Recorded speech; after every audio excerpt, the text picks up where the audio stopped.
जी भाई, कैसे हो? बढ़िया जी। कहाँ अपना समय निकालते हो ग्रंथों को पढ़ने में? हमेशा देखते हो आप ग्रंथ ही पढ़ते रहते हो। आओ चले, 15 तारीख को महाशिवरात्रि है। वहाँ देवों के देव महादेव बैठे हैं हमारे, कि वो दुख हरता है हमारे। वहाँ पर आके दर्शन करके आते हैं और अपना दुख निवारण कराते हैं। देखो, ठीक है जी, आपकी आस्था है उसमें। आपको लगता है कि शंकर जी कष्ट हरता है, दुख हरता है। तो आपको बता दूं, जो ये मैं शास्त्र देख रहा हूँ, ये मेरे गुरुदेव जी ने पढ़ा रखे हैं, संत रामपाल जी अच्छा महाराज अच्छा ने। अच्छा। दूसरा, महाराज जी ने स्पष्ट बता रखा है कि जो शंकर जी है ना, या फिर जो भी त्रिदेव है, ब्रह्मा विष्णु शंकर तीनों, ये सब भी नासवान है, समर्थ भगवान नहीं है। ये हमारे कष्ट नहीं हर सकते, अच्छा अच्छा, क्योंकि ये खुद अपने कर्म भोगते हैं। ऐसा भी है? हाँ जी, ये भी अरे, जन्म मरण में और मृत्यु को प्राप्त होते हैं। अच्छा। और ये चीज तो मैं आपको एक नहीं, पांच पांच शास्त्रों से प्रमाणित कर सकते हैं कि ये भी जन्म लेके मरते ये हैं। तो पहली बार सुन रहा हूँ वो पहली फौजी बार भाई। इसलिए सुन रहे हैं क्योंकि जो हमारे धर्मगुरु है ना, उन्होंने कभी पहले तो शास्त्र पढ़ने दिए नहीं। अच्छा अच्छा। अधिकार भी सिर्फ एक तबके को था। आज पूरा समाज शिक्षित है। जी। ठीक है, तो अगर कोई आपसे ये कहता भाई इसकी भक्ति कर लो, ये सब कुछ समर्थ भगवान है, तो आप उससे प्रश्न भी तो कर सकते हो हाँ हाँ, कि जो बिल्कुल आप बिल्कुल। मुझे बता रहे हो वो शास्त्रों में लिखा है या नहीं। हाँ हाँ, अब बिल्कुल। जैसे आप कह रहे हो जी कष्ट हरता है शंकर जी, हाँ जी। समर्थ भगवान है, सर्वे जी। सर्वा, तो आप मुझे बता दो कहाँ लिखा हुआ है। मैं आपको 10 जगह बता सकता हूँ कि ये भी जन्म लेके मरते हैं, समर्थ भगवान नहीं है। और ये भी अच्छा, विकारी है, विकार करते हैं, निर्विकार भगवान नहीं है। ऐसा भी है? बिल्कुल मुझे ऐसा तो ही है पता ही नहीं था वो। फौजी भाई। अब नहीं पता है तो आपको बताते हैं, आप शास्त्रों से देख सकते हो। ये है मत्स्य महापुराण। अच्छा। ठीक है जी, गीता प्रेस गोरखपुर से प्रकाशित है। इसी के अंदर आपको प्रमाणित करते हैं कि ये भी जन्म लेके मरते हैं। जैसे आप देख सकते हैं अध्याय 155 पे, अच्छा अच्छा। Page number 624। तो ये आप देखिए, नारद जी की वार्ता चल रही है। ठीक है जी, तो आगे नारद जी कहते हैं कि ब्रह्मा विष्णु इंद्र मुनि आदि जन्म मृत्यु और वृद्ध अवस्था से ग्रस्त है। किससे ग्रस्त है? वृद्ध वृद्ध अवस्था से। अवस्था और जन्म मृत्यु से। और ये सभी उस परमेश्वर के खिलौने मात्र हैं, यानी कि परमात्मा इनसे अलग है। ब्रह्मा अच्छा विष्णु इंद्र आदि जो भी है, शंकर वगैरह, ये सारे जन्म लेते हैं, मरते हैं, और बुढ़ापा भी इनको आता है, अच्छा बुढ़ापा भी इन्हें अच्छा। आता है। ठीक है, जैसे संसार में उत्पन्न होकर मृत्यु को प्राप्त हुए प्राणी का शरीर नष्ट होता है ना, वो आत्मा का नहीं होता, इसी प्रकार ब्रह्मा से लेकर इस स्थावर पर्यंत जो ये संसार कहा जाता है, उसमें उत्पन्न हुए प्राणी जन्म मृत्यु के दुख से पीड़ित होकर पराधीन रहते हैं। यानी कि ब्रह्मा विष्णु शंकर भी जन्म मरण के दुख से पीड़ित होकर पराधीन ही रहते हैं। मतलब ये अच्छा। मरता है। और इसी का आपको एक और प्रमाण दिखाते हैं। ये आप देख सकते हो, संक्षिप्त श्रीमद् देवी भागवत पुराण, गीता प्रेस गोरखपुर से। इसके अंदर आपको दूसरा प्रमाण दिखाते हैं दूसरे ग्रंथ से कि ये ब्रह्मा विष्णु महेश तीनों भी जन्म लेके मरते हैं, वास्तविकता में अजर अमर नहीं है। संक्षिप्त देवी भागवत पुराण। ठीक है, तीसरा इसके अंदर आप देखेंगे विष्णु जी की वार्ता चल रही है दुर्गा जी से कि तुम शुद्ध स्वरूपा हो, यह सारा संसार तुम्ही से उद्भासित हो रहा है। मैं ब्रह्मा और शंकर हम सभी तुम्हारी कृपा से विद्वान है। हमारा आविर्भाव मतलब होता है जन्म, और तिर्भाव हुआ करता है, यानी कि मृत्यु हुआ करता है। केवल तुम ही नित्य हो, जगत जननी प्रकृति और सनातनी देवी हो, कि हम भी जन्म लेके मरते हैं, आगे भी जन्म लेके मरते हैं। इसका एक और प्रमाण हम आपको दिखाना चाहेंगे श्री भविष्य महापुराण से भाग 2, कि ये भी जन्म लेके मरते हैं। लेकिन इस प्रमाण को देखने के बाद आप भी यूं कहोगे, क्या ये वाकई परमात्मा कहलाने के लायक है?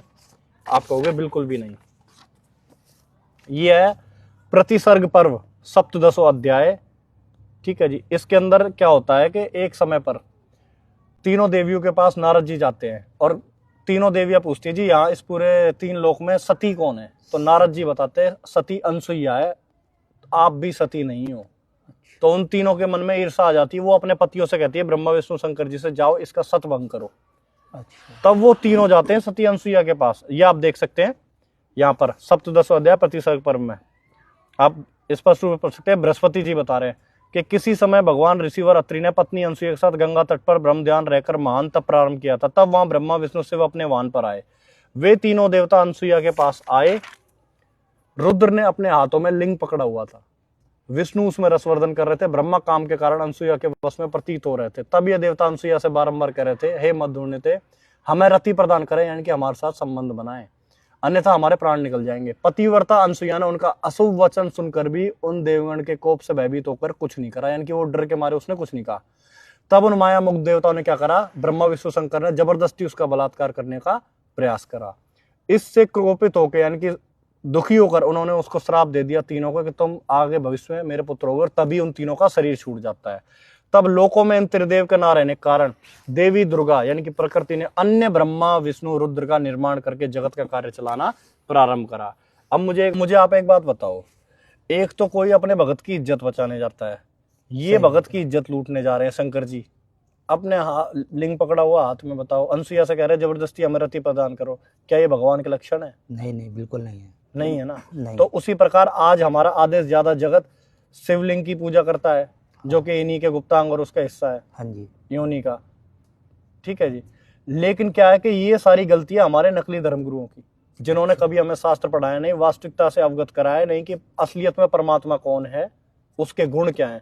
और हमें तो वो वाली बात है कि बेवकूफ बनाए जा रहे हैं और हम भी बने जा रहे हैं। लेकिन आज आप शिक्षित है तो इस चीज को समझ सकते हैं। बाकी शंकर जी के चरित्र कैसा है ये भी बता दूं, वो भी पूर्ण परमात्मा के मापदंड पे खरे नहीं उतरते। इसी चीज का आपको प्रमाण देते हैं श्री पद्म पुराण से। ये देखिए, अब आप जाना ही छोड़ दोगे, ये लगा लो, शिवरात्रि मनानी छोड़ दोगे, शंकर के पास भी जाना छोड़ दोगे। अच्छा। ये आप देखिए पद्म महापुराण, ठीक है जी, अपनी छापी हुई नहीं है। अच्छा। अपने गीता प्रेस या फिर चौखंबा प्रकाशन हो गया, इलाहाबाद प्रकाशन हो गया, वहां से छपती है। अच्छा। कहीं कोई कहे संत रामपाल जी महाराज जी छपता, देख सकते हो, हिंदी टीकार है आचार्य शिव प्रसाद द्विवेदी। तो इसके अंदर आप आएंगे सृष्टि खंड के अंदर। ठीक है, यहाँ पे वार्ता क्या चल रही है कि जब कार्तिकेय का जन्म हो गया, ठीक है, तो रुद्र बता रहे अपनी शिष्या को, शिवदूती को, कि मैं बता रहा हूं कि दूसरे युग में क्या हुआ था। ठीक है, तो रुद्र ने कहा अवंती नगरी में जब मैंने कार्तिकेय का मुंडन संस्कार कराया तो उस समय उन्होंने क्या करा, बहुत बड़ा भंडारा रखा। जब उनके बेटे का मुंडन संस्कार कराया शंकर जी ने, अच्छा। तो भोजन खाने के लिए देवलोक से देवता आए।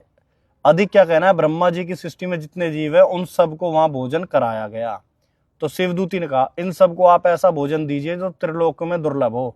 इस तरह कहने पर वे देवराज महेश्वर भी पार्वती जी के सामने ही कहे, जिस अन्न को मैंने स्वयं अनेक प्रकार से सिद्ध किया वह सब समाप्त हो गया, उसका कोई भी अंश नहीं बचा है। आप लोग भोजन के लिए आई हैं, अतः बतलाइए मैं क्या दूं। जो मेरे द्वारा दिया गया अन्न अपूर्व हो, अतएव जिसका किसी ने भी आस्वाद नहीं लिया है, उस अपूर्व अन्न को मैं दे रहा हूं। मेरी नाभि के नीचे जो दो गोल गोल फल के समान वृषभ यानी कि अंडकोश हैं, उसी को आप सभी खा लें। अब ये बताओ, ये शंकर जी ने अपने जो उनकी शिष्या थी शिवदूती, उनको बोला कि आप मेरे अंडकोश खा लो, इस भोज्य पदार्थ से आप लोगों को अत्यंत तृप्ति होगी। उस महाप्रसाद को प्राप्त करके सभी देवियों ने शिव को प्रणाम करा।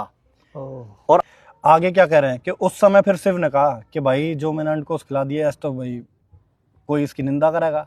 अच्छा। तो अब लीपापोती कर रहा है कि जो मनुष्य बिना हंसी उड़ाए मंगल में आचारों को करेंगे, उन सबको मैं धन, पशु, पुत्र, पत्नी तथा ग्रह आदि प्रदान करूंगा, तथा उनके मन में अन्य जो इच्छा होगी उसे मैं प्रदान करूंगा। जो लोग इसकी हंसी उड़ाते हुए दांत दिखाएंगे कि भाई ये क्या है, शंकर जी ने तो अपने अंडकोश खिला दिया, उन लोगों को दरिद्रता की प्राप्ति होगी। अतः इस बात को जानने वाले को इसकी निंदा नहीं करनी चाहिए। यानी कि वो कह रहे हैं क्या वो कोई इसकी निंदा भी ना करे। कौन सा भगवान ऐसा होगा जो अपने शिष्यों को ये चीज खिलाएगा? अरे फौजी भाई, ये देख के तो मेरा दिमाग ही खराब हो गया। दिमाग का अभी तो दिमाग और खराब होगा। ये तो सिर्फ एक चीज है, महाप्रसाद खिलाया। इससे ज्यादा को आगे आपको बताते हैं कि शंकर जी ने क्या क्या करा। जो उनकी शिष्या थी ना, उनको भक्ति करने के बहाने शंकर जी ने उनकी गैल संबंध बनाए। ये 56वां अध्याय है, गंधर्व आदि की स्त्रियों के साथ शिव जी की क्रीड़ा का वर्णन।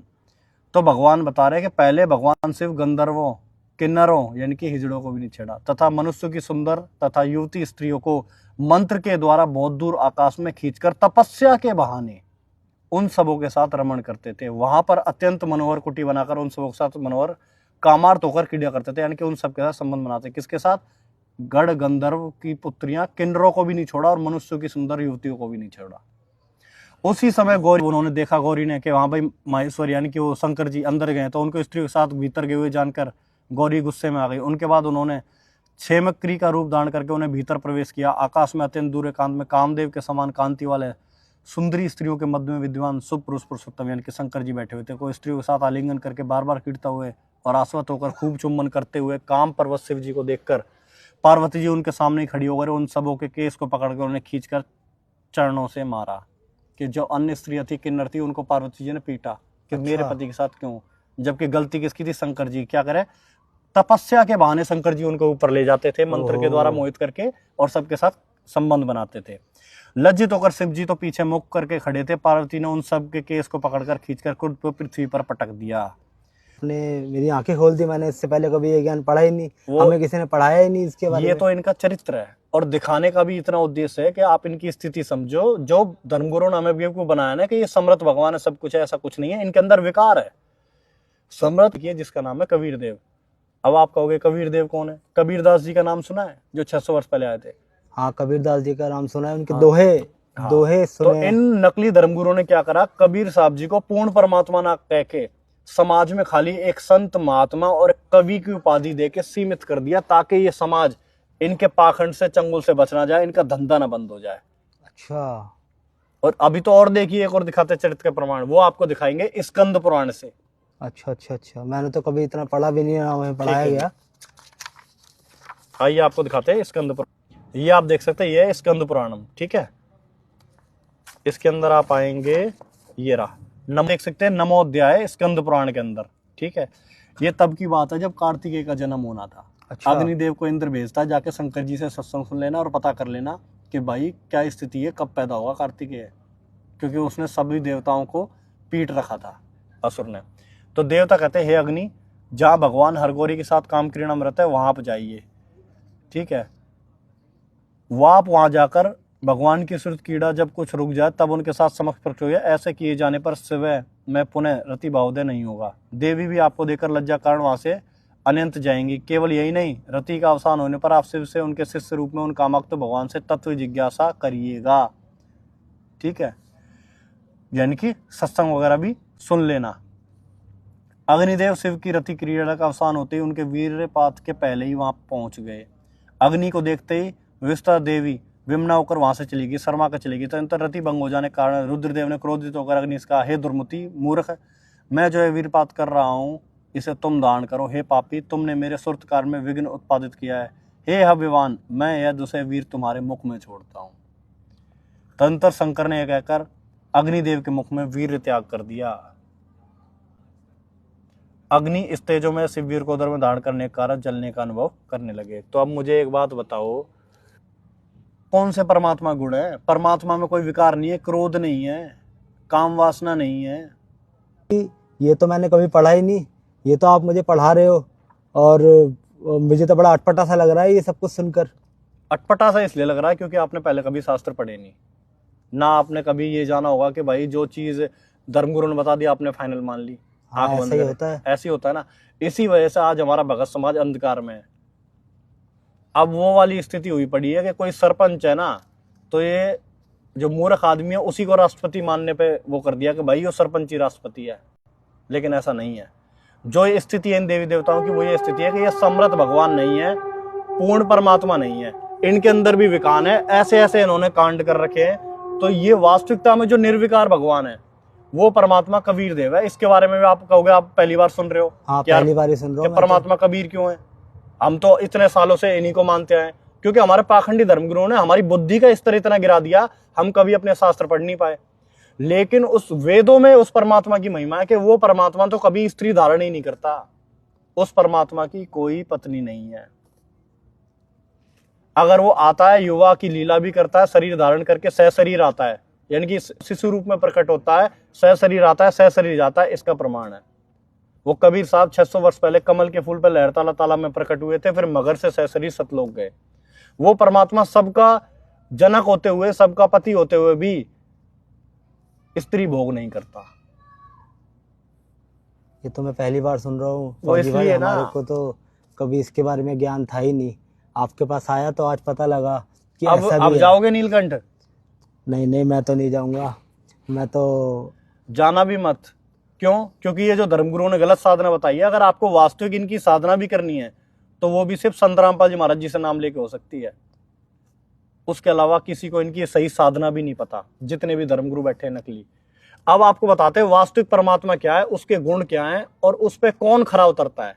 ये तो थी आपके शंकर जी का चरित्र, जो किसी भी एंगल से उस परमात्मा वाले सांचे में नहीं बैठते फिट। अच्छा, अब परमात्मा कौन है? परमात्मा के बारे में बता रखा है कि वो परमात्मा, ये आपको दिखाते हैं ऋग्वेद मंडल 9 और 10 के अंदर। ऋग्वेद मंडल नंबर 9 सूक्त 93 मंत्र 2। ठीक है, कि वो परमात्मा क्या करता है? शिशु रूप धारण करता है, माता के गर्भ से जन्म नहीं लेता। ठीक है जी, ये हमारे ऋग्वेद गवाही देते हैं। दूसरा कि वो परमात्मा शस्त्र धारण भी नहीं करता। ये भी आपको दिखाते हैं। तो ये आपको दिखाते हैं सूक्त 96 मंत्र 16। ठीक है, 16, 17, 18। तो इसमें बता रखा है कि वो परमात्मा क्या करता है दोहे और चौपाइयों के माध्यम से अपना ज्ञान देता है, एक कवि की भूमिका भी निभाता है।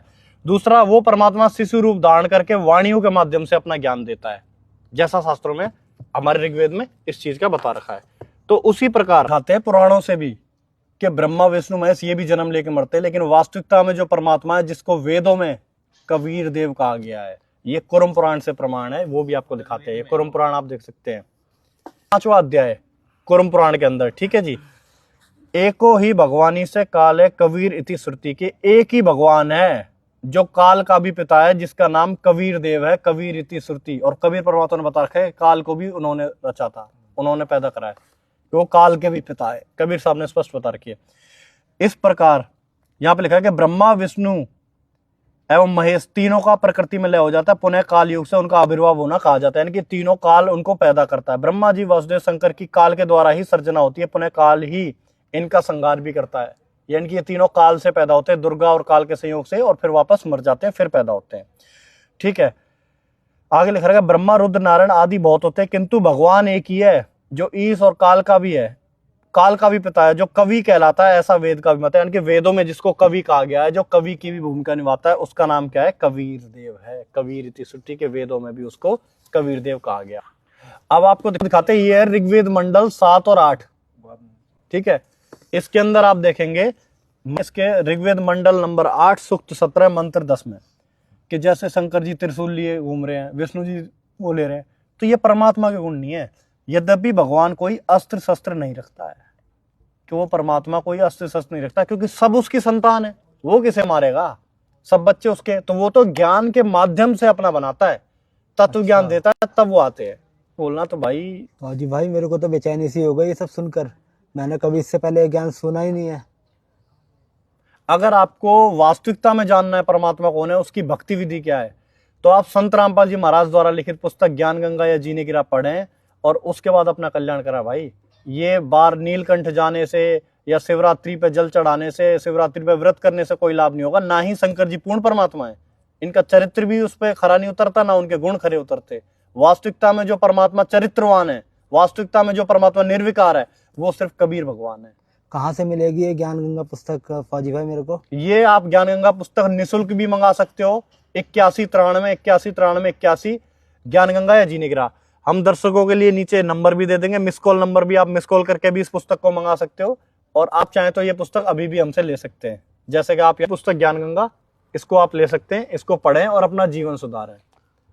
फौजी भाई, आपने तो बहुत कुछ बताया मेरे को, मैं इस किताब को पढ़ूंगा, इस पुस्तक को, उसके बाद मैं आपसे फिर से कांटेक्ट करूंगा। आप मेरे को नामदान दिलवाइएगा, जिससे कि मेरा भी उद्धार हो, और परिवार को भी बताऊंगा कि ऐसा है, और आपके पास लेकर आऊंगा, और आप जरूर उनको मार्गदर्शक कीजिएगा। बिल्कुल जी, बिल्कुल। मार्गदर्शन तो खैर संत रामपाल जी महाराज करेंगे।